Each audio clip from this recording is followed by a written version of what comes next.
inflamación, sobre todo lo que es inflamación a nivel mental. Y les recuerdo una vez más, quien no domine estos temas no debería estar acá, deberían estar en otro lado, en educación, si se puede, contabilidad, administración u otras. Pero estos temas que estamos viendo, deben ustedes dominarlo al dedillo, ¿ok, muchachos? Ok, pulpitis. ¿Qué es pulpitis? Es una inflamación de la pulpa dentaria. Motivo de inflamación, un montón, ¿verdad? Un montón de motivos. Dime uno aquí, G. Caries. Caries. ¿Ven?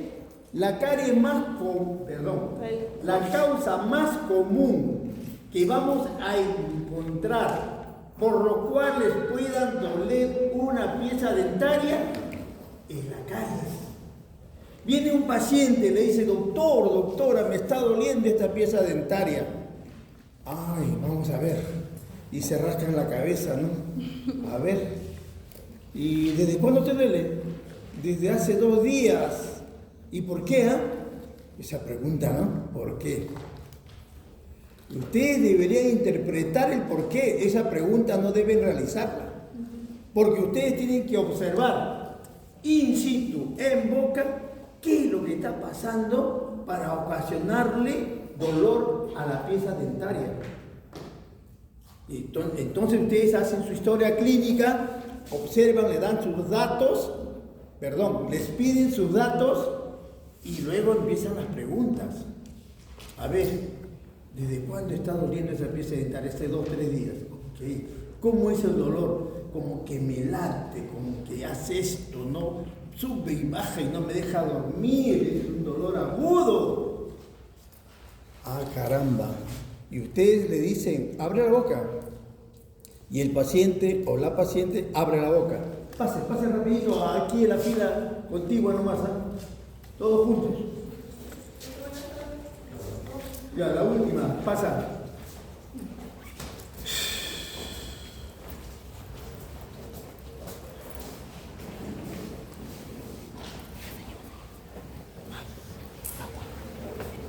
¿Cómo te pides? Laime. Ah, Laime. ¿De dónde vienes, Laime? ¿De qué sitio? ¿De qué lugar? De Pisco. De Pisco. Bueno, tienes que venirle 4 horas antes. Ya no entras. No, yo dije la última, ¿sí o no? Te dije la última, ya quedas. Entonces, no, ya no entras. ¿Qué dice la mayoría? ¿Que entre o no? Sí, que entre. Pasa rápido ahí. Ahí atrás.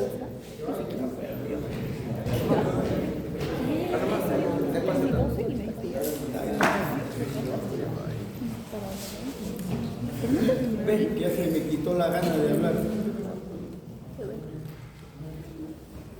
Y verdad, chicos, que todo el mundo tiene preocupaciones. Yo tengo una preocupación muy grande hoy día, en serio, ¿va? Y me he venido, pero pensando en diferentes cosas, ¿no? Pero lo que más me desespera es llegar tarde, se lo juro, ¿eh? Y le digo a mi hijo, no, tengo clase. Papá, pero esto lo solucionamos felizmente rapidito, ¿no? Pero los problemas no sobran. Y espero que ustedes nunca tengan problemas, cosa que es muy difícil. Los jóvenes, como ustedes, generalmente no tienen problemas de mayor naturaleza. Pero los adultos, sí, tenemos. Bueno, hay que reírse por un ratito, un relax, ¿no? Un ratito para tranquilizarnos. Entonces, pues chicos, estábamos hablando de que cómo ustedes pueden detectar el dolor del paciente. Ustedes le dicen, abre la boca, a ver, y encuentran caries en cantidad. ¿Cuál es el límite de caries, del número de caries que he visto yo en mi vida? 14, creo, en una sola boca. ¿En serio? Hace día me metí una tranca porque gané bien. Cada carie está pues 70, 80 soles, ¿no? Por 10. ¿Cuánto? ¿Sabes, mano? No sabe sumar, dice. 1.400 soles en una tardecita. Y eso se hace rapidito, ¿ah? De verdad, ahora con alta velocidad se hace un tris. Es más, ustedes van a encontrar en cavidad oral, todavía es posible que encuentren amalgamas. Y lo primero que tienen que decir al paciente es que tienen que cambiarlas. Porque las amalgamas son tóxicas. Sí, y el paciente no se da cuenta, nunca. Se muere y no se da cuenta que de repente alguna lesión ha sido causada por la toxicidad que emanan las amalgamas. ¿Ok, muchachos? Bueno, otra vez volviendo al tema. Encontramos nosotros una caries amplia, pero que no llega a tener comunicación pulpar, que no se ha roto el techito de dentina primaria que divide a esta, o la dentina primaria, con la pulpa dentaria o con la cámara pulpar. Hay una peliculita muy leve que ustedes tienen que usar un elemento romo cuando vayan ustedes a presionar sobre una caries profunda. No vayan a utilizar el explorador, ¿no es cierto? El explorador tiene punta. Claro. Ustedes agarran y presionan y se fue el explorador y empieza a sangrar el diente. ¿Qué causaron? Una iatrogenia, ¿no? Y el paciente se da cuenta que ustedes han hecho una iatrogenia o no. No se da cuenta. De verdad, al contrario, le va a calmar el dolor. Entonces ustedes ven ahí y ustedes ya saben, ya se dieron cuenta que han malogrado la pulpa dentaria, ¿no? Y ustedes se hacen los locos y dicen, mira, pucha, que está avanzada esta caries. Pobres, no, ningún desamusto, ¿no? Eso de pobrecita no. Entonces, ¿qué hacen ustedes ahí? Inmediatamente tratar de colocarle ¿cómo se llama? Agua oxigenada para que trate de coagular y no siga expulsando sangre. Y inmediatamente ponerle hidróxido de calcio. Y encima del hidróxido de calcio van a tener que colocarle eugenato por aproximadamente mínimo 15 días, ¿no? Que trate de formar un puente dentinario. En una persona mayor es difícil que se forme puente dentinario. Es difícil. Generalmente se necrosa. Se necrosa y no queda otra alternativa que realizarle la endodoncia o la exodoncia. Ahora depende mucho de la cultura del paciente, ¿no? Y de si tiene plata o no. ¿Cuánto es una endodoncia? 150 soles. Más el perno, 150 más, son 300 soles que de repente no tiene. Y el paciente mejor sáquemela, dice. El paciente dice que se la traiga, pero ustedes le van a decir, bueno, se la hago gratis, pues. Difícil, ¿no? Difícil. Pero ahí sí, hay gente que la hace gratis. O se va a una posta médica y dígale que le hagan endodoncia. Ahí se la hacen ahora, se la hacen gratis. Porque el perno sí no creo que se lo haga gratis. Bueno, entonces encontramos nosotros que la pulpa reacciona. La pulpa reacciona ante la caries profunda. Y si nosotros encontramos ahí una película todavía, por muy fina que sea, con un elemento romo, le tocan despacito, suavemente, y si el paciente levanta la cabeza, hay dolor. Y si dice hay, mucho más dolor, ¿no? Entonces, levemente se presiona. A ese techito, a esa película que existe de dentina primaria, se le agrega, ¿qué se le agrega? ¿Qué se le coloca? Hidróxido de calcio. Hidróxido de calcio, para que forme, aquí sí, para que forme su puente dentinario o dentina secundaria. Ok, muchachos, ya solucionaron el problema. Al mes que regrese el paciente ya le ponen lo que ustedes quieran.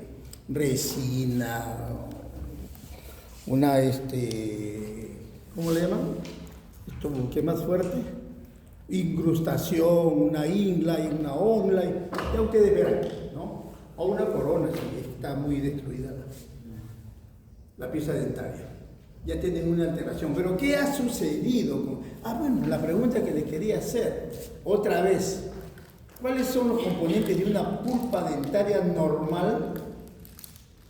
Se las hice ya, ahora quiero que la recuerden.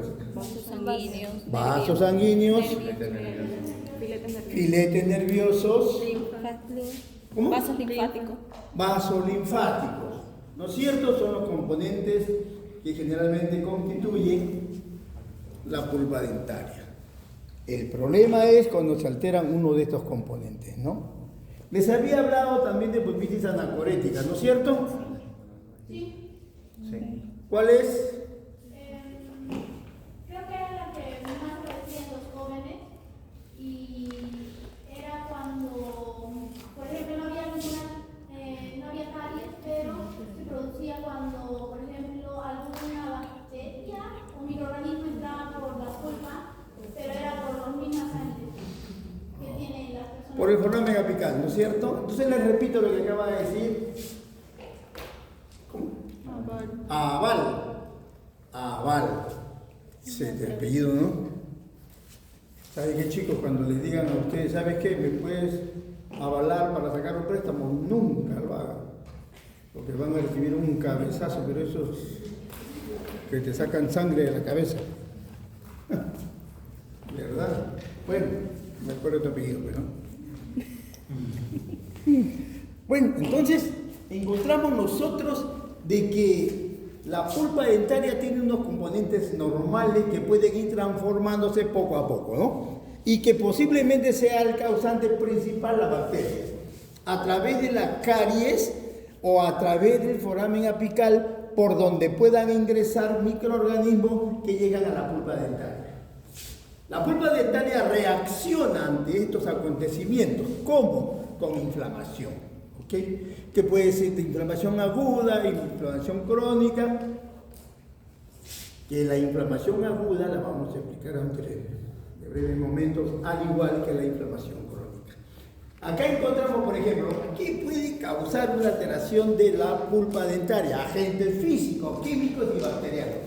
Eso ya le hemos hablado, ¿no? Luego encontramos que la pulpitis puede ser reversible y dentro de la reversibilidad encontramos que unas son sintomáticas y otras son asintomáticas.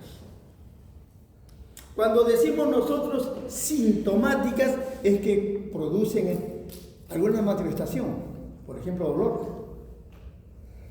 Y la mayoría de pacientes que llegan a la consulta casi siempre llegan porque les molesta. Es muy poco frecuente que lleguen para un chequeo. Hay pacientes sí muy cuidadosos, pero pocos.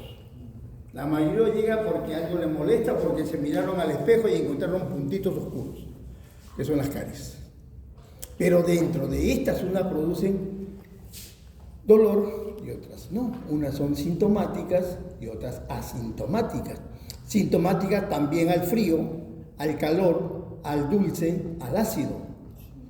¿Quiénes reaccionan al cambio que les acabo de mencionar? La dentina. ¿Ok? El esmalte no. El esmalte no produce síntomas. ¿Sí? No, sí. Sí, la dentina sí. Es un órgano orgánico, valga la redundancia. ¿Ok? Que está compuesto hasta por nervios, ¿no? ¿Y dónde están los nervios? En los túbulos dentinarios, ¿ok? Cuando nosotros agregamos la sintomática es porque ha habido hiperemia pulpar. Y eso lo hemos hablado hasta la saciedad, ¿no? ¿Qué cosa es hiperemia pulpar?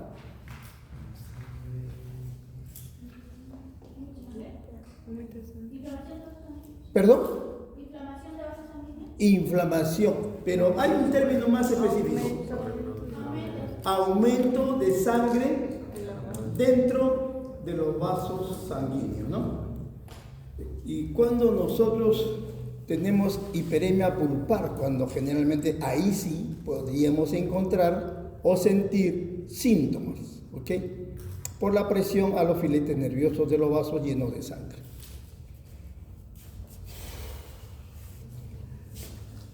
Hay otro signo que nos puede originar hiperemia pulpar, pero acá asintomática.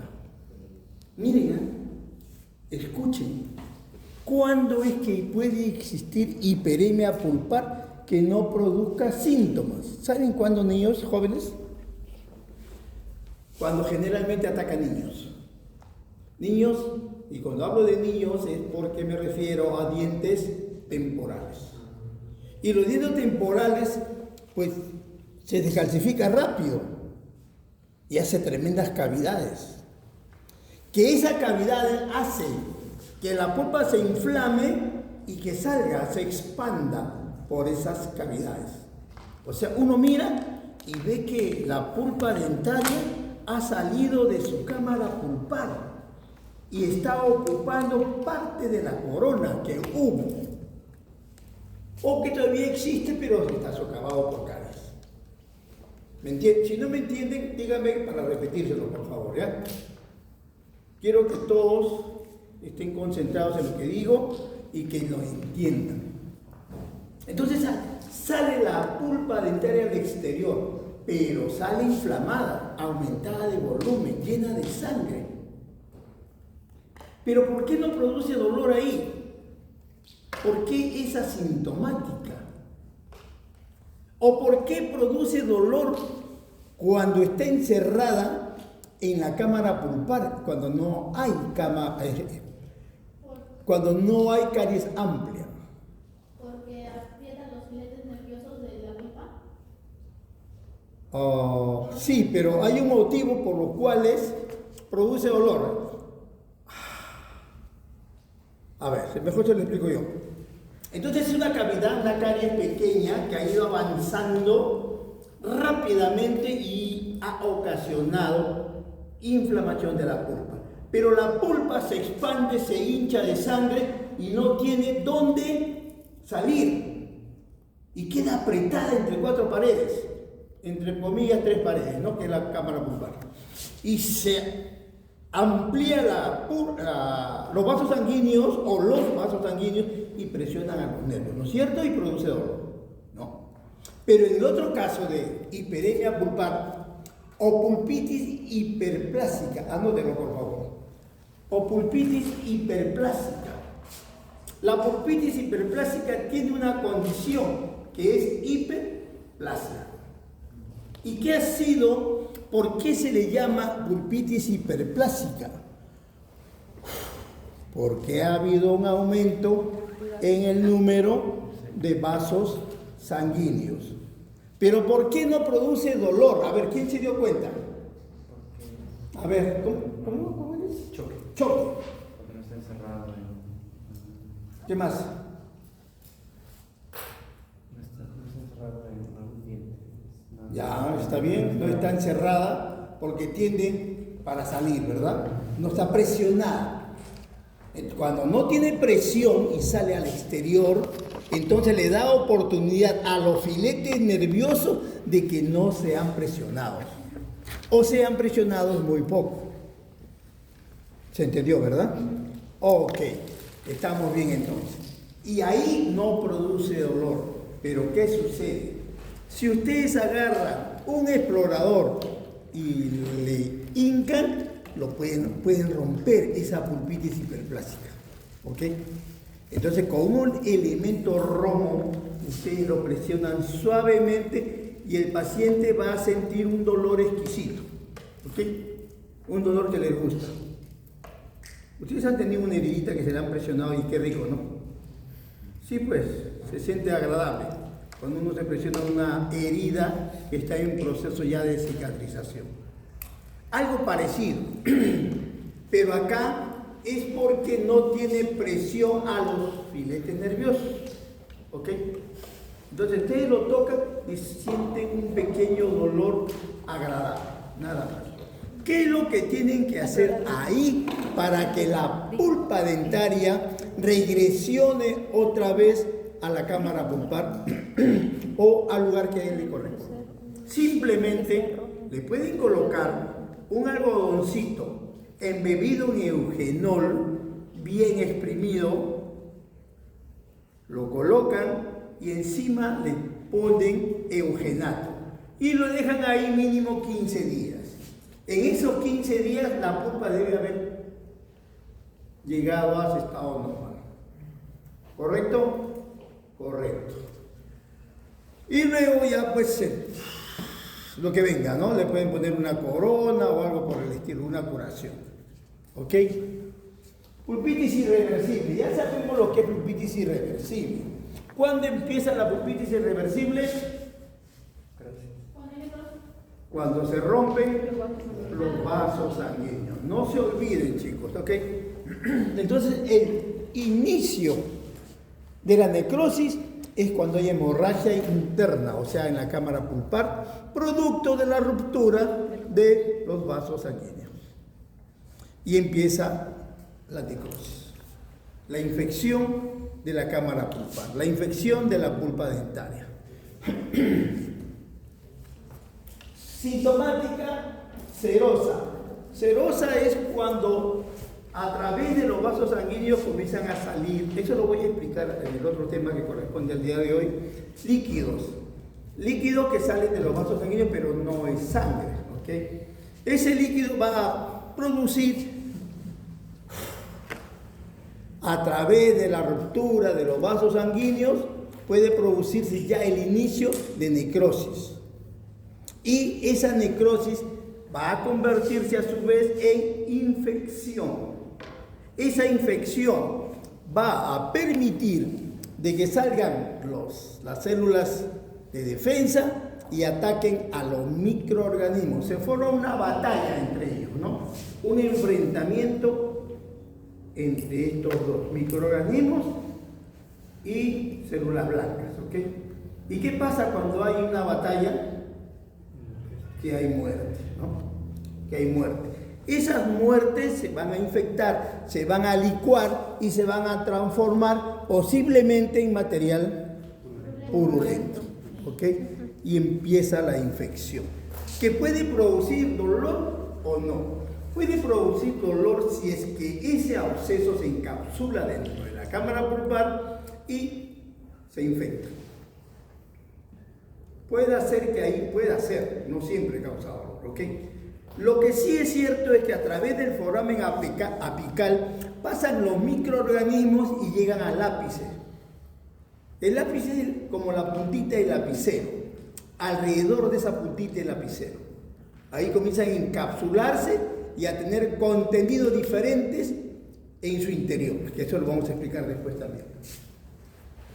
Asintomática, que dice cuando los vasos sanguíneos se ulceran, se rompen, disminuye o aumenta el dolor. Disminuye, ¿ok? Entonces les repito, cuando se rompen los vasos sanguíneos, el dolor